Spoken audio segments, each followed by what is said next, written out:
1. Cyclists raced against the clock. It is stage 7 ti MPTC Tour of Luzon 2026. Nasurok 22 kilometro ti tinaray digiti siklista manipud iti ili ti pagudpod aging gana iti ili ti banggi ken nagsubli da metlaing tinangrugyanan ti lumba para ti individual time trial. Sakbay kada itoy, imun una naglalabanan da ti katindugan na paset ti multi-stage race nga imabot tingan nga ni 230 kilometers anang rugi jay tugegaraw ken naglepas iti ili ti pagudpod. Ti ili ti pagudpod ti maibilang ang may saka digiti northernmost ken most scenic stages ti MPTC Tour of Luzon. Digiti napipigsa nga angin ken napudot a panyempo tinang padas ti abilidad digiti cyclist.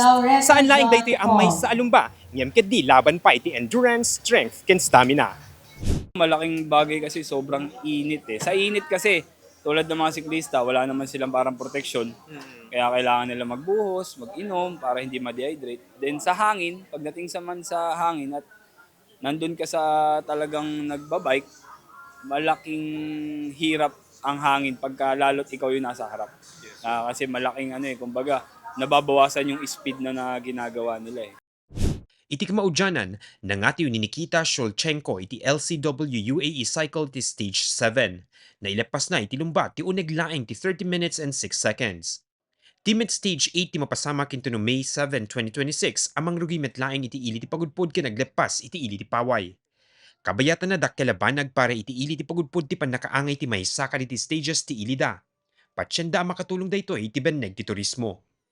Dito race iti Tour of Luzon nabayag na napukaw kasi ubingak pa di nang uding man nagbuy-buyak dito ijepelaing highway datta nga tempo kita napagasatan tayo ngayon may dati magas mismo dito uneg iti ili iti pagudpod ket nasaat na i-promote tayo iti turismo tatlon makita damat iti kapintas iti lugar tayo nga pagudpod ato.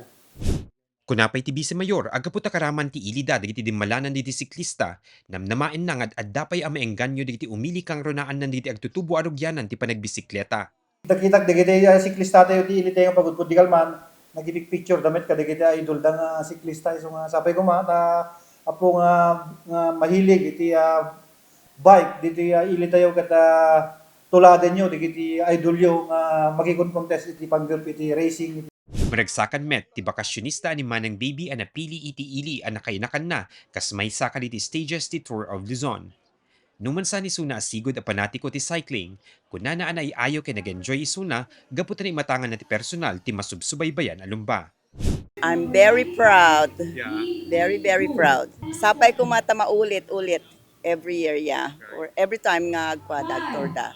Dakelmet ti panagyaman digiti agtagikwa ti homestay iti ili, gapu iti positibo nga epekto ti Tour of Luzon iti negosyo da. Sipud pay ngamin anang rugi ti oil crisis, kunada nga do ti bimabaan ti bilang digiti guest. Idi puno-puno kami nga amin nga residential makargaan idi. Ngem ita uri homestay owners kan hantay nga na fully booken because of the kangina ti gas. Ngem ti kwa namet sir pagpintasan na kanyami nga business owners hanmi nga insa bayan sir ti nagpangato ti presyo tabareng adda latta umay kada kami nga gas idi ket adda da matimat. Imay sir ngam han nga kasla idi ti kaaduna. Gapo iti Tour of Luzon, napuno digiti 8 a papaupaan ni Manang Loribel. Namnamaen na nga oray into no umakaren digiti siklista iti sa bali a lugar, agtultuloy tulatta ti panagturong digiti bisita iti ili ti pagudpod.